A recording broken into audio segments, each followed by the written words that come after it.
말씀은 출애굽기 2장 11절부터 25절까지 말씀입니다.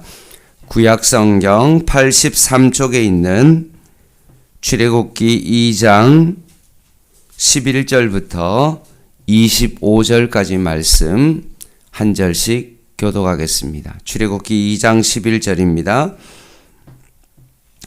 모세가 장사한 후에 한 번은 자기 형제들에게 나가서 그들이 고되게 노동하는 것을 보더니 어떤 애굽 사람이 한 히브리 사람 곧 자기 형제를 치는 것을 본지라.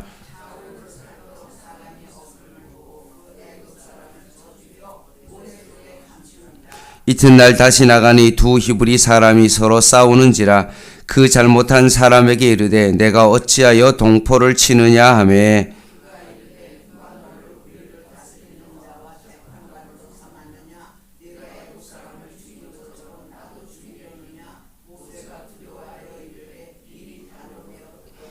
바로가 이 일을 듣고 모세를 죽이고자 하여 찾는지라. 모세가 바로의 낯을 피하여 미디안 땅에 머물며 하루는 우물 곁에 앉았더라.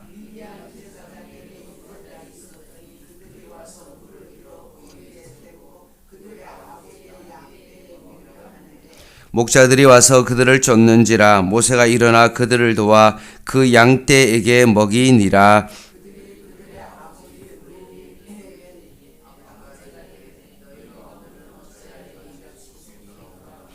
그들이 이르되 한 애굽 사람이 우리를 목자들의 손에서 건져내고 우리를 위하여 물을 길어 양떼에게 먹였나이다.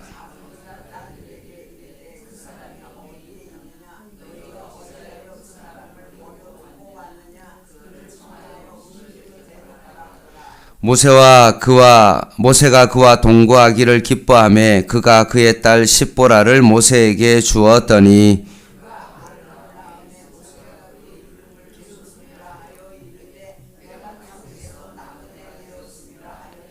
여러 해 후에 애굽 왕은 죽었고 이스라엘 자손은 고된 노동으로 말미암아 탄식하며 부르짖으니 그 고된 노동으로 말미암아 부르짖는 소리가 하나님께 상달된지라.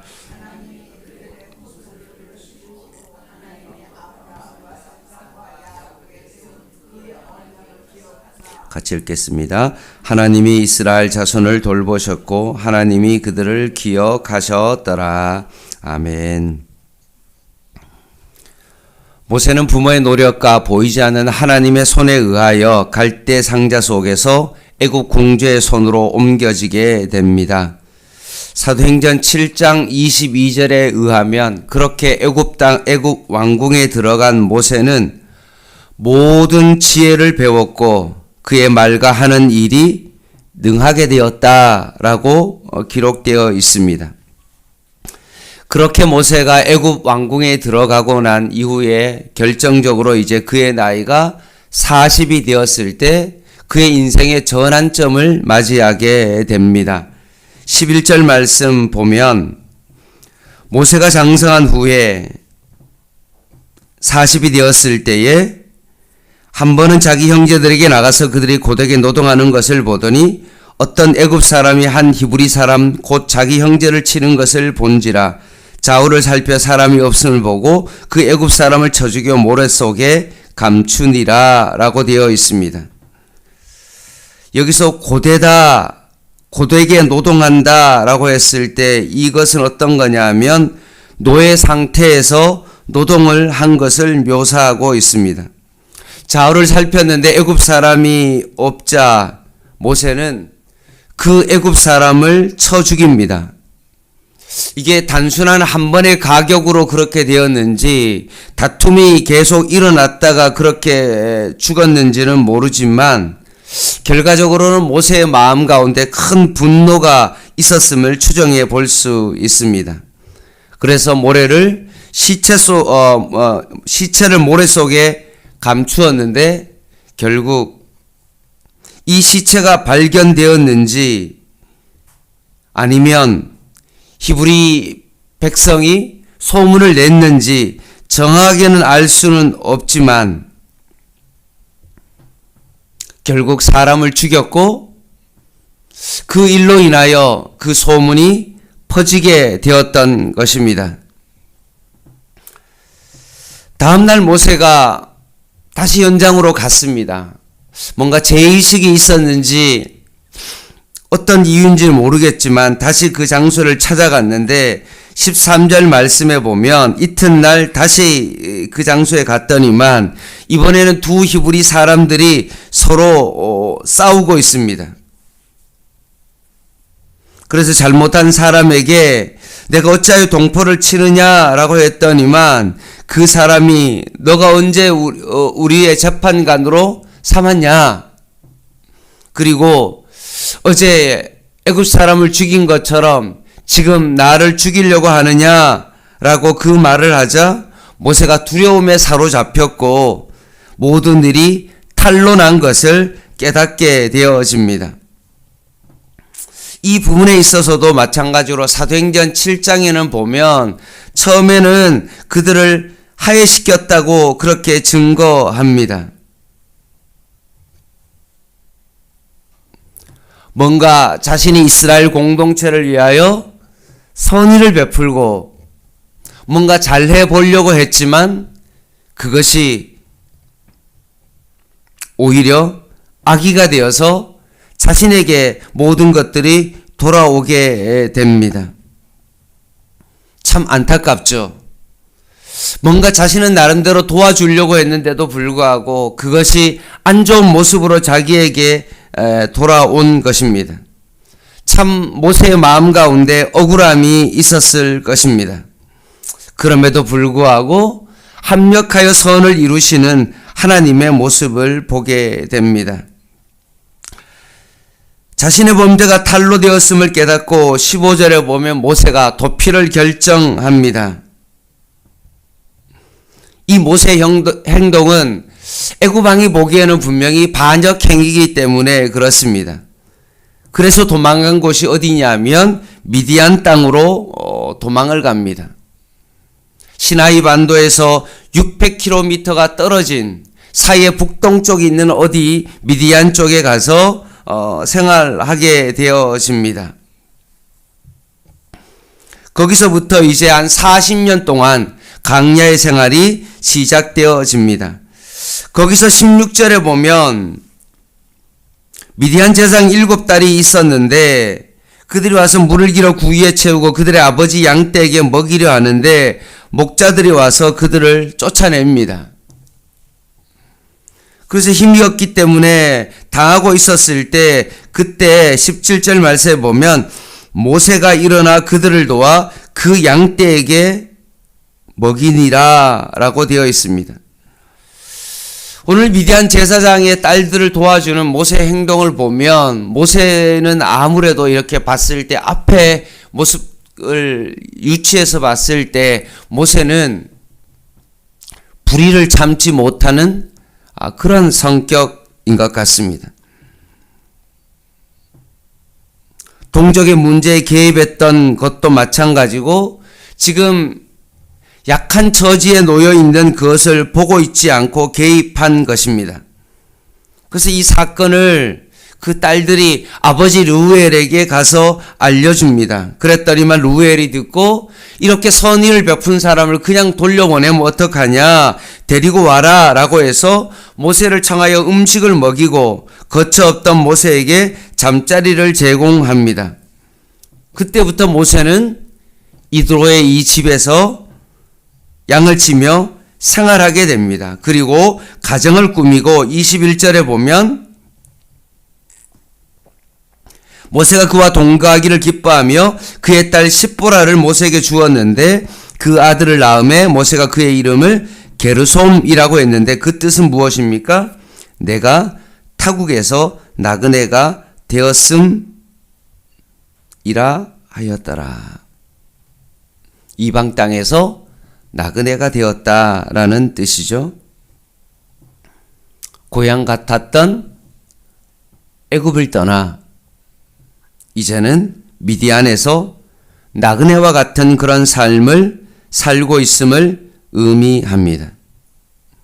그런데 또한 이것을 반대로 생각하면 게르솜이 내가 나그네였다라고 분명히 말하고 있는 것처럼 요게 과거형 단어이기 때문에 오히려 자신이 미디안 생활이 나그네와 같은 그런 삶이었다라고 할 수 있지만 반대로 나그네였다라고 그렇게 표현하고 있다면 과거의 애굽의 생활이 오히려 나그네였음을 해상해 볼 수 있는 거죠. 오히려 미디안 땅의 이 강야와 같은 이 땅이 사실은 본인이 있어야 될 약속의 땅이었다는 사실입니다. 애굽에서 좋은 생활을 하고 있고 궁궐에서 호화로운 생활을 하고 있지만 사실은 그곳에서의 생활에 마음이 편치 않았고 그곳에서 동족 히브리 사람에게도 인정 못했던 사실 나그네와 같은 어떤 그런 삶이었다 라고 그렇게 표현할 수 있었던 것입니다. 결국 모세는 이 광야의 40년 동안 훈련의 기간을 가졌던 것입니다. 아무도 나를 알아주지 않고 나의 노력과 수소가 헛된 것처럼 무너져 내리는 그런 경험을 할 때 그 자리에서 다시 한번 그는 훈련의 시간을 가질 수 있었던 것입니다. 그리고 23절입니다. 여러 해 후에 애굽 왕은 죽었고 이스라엘 자손은 고된 노동으로 말미암아 탄식하며 부르짖으니 그 고된 노동으로 말미암아 부르짖는 소리가 하나님께 상달되어집니다.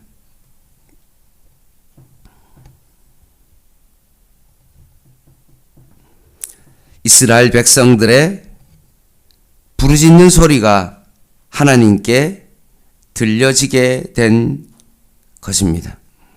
그리고 24절 말씀에 하나님이 그들의 고통 소리를 들으시고 하나님이 아브라함과 이삭과 야곱에게 세운 그의 언약을 기억하사 하나님이 이스라엘 자손을 돌보셨고 하나님이 그들을 기억하셨다라고 말씀하십니다.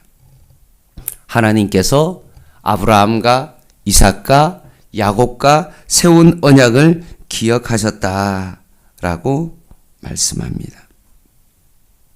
결국 하나님의 언약이 이루어질 때가 가까이 왔다는 말씀입니다. 말씀을 마무리하겠습니다.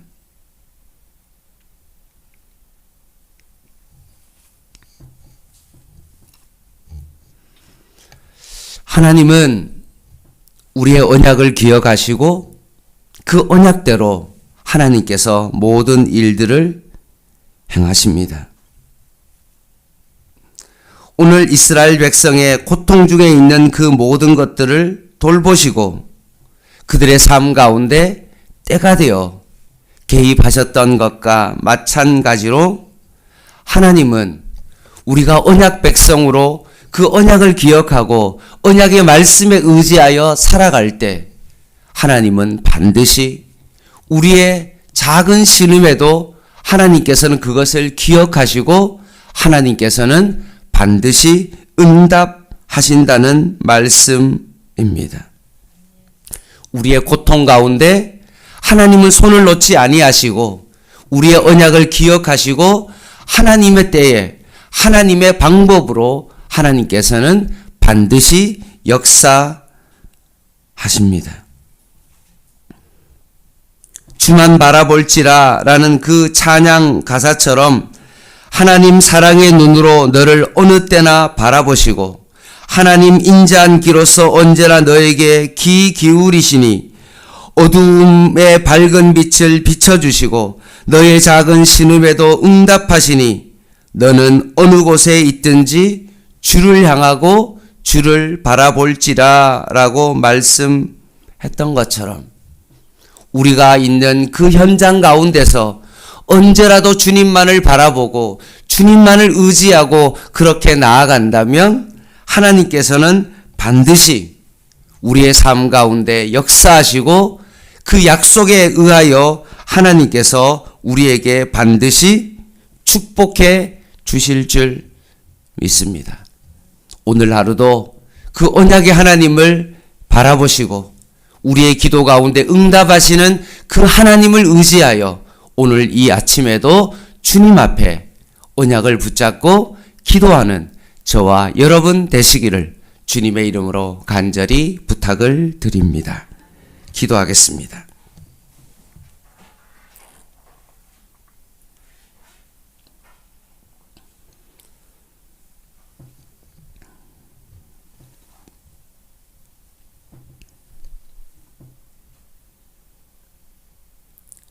하나님 아버지, 이 땅에서 우리의 삶이 나그네와 같은 그런 삶임을 다시 한번 깨닫게 하여 주시고 우리가 가야 할 본향이 있음을 기억하며 이 땅을 살아가게 하여 주시옵소서.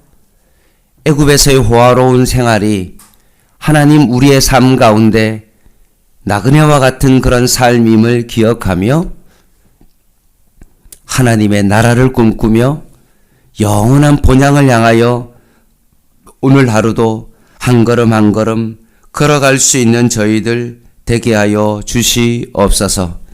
특별히 이스라엘의 고통 가운데 하나님 기도했을 때 그들의 고통의 기도를 응답하셨던 것처럼 우리의 기도 가운데 주님께서 오늘도 응답하여 주시고 오늘도 우리의 작은 신음에 응답하시는 하나님, 언약 가운데 신실하신 그 하나님을 붙잡고 오늘도 믿음 가운데 살아가는 저희들의 삶이 되게 하여 주시옵소서. 예수님의 이름으로 간절히 기도드립니다. 아멘. 개인 기도 하시겠습니다.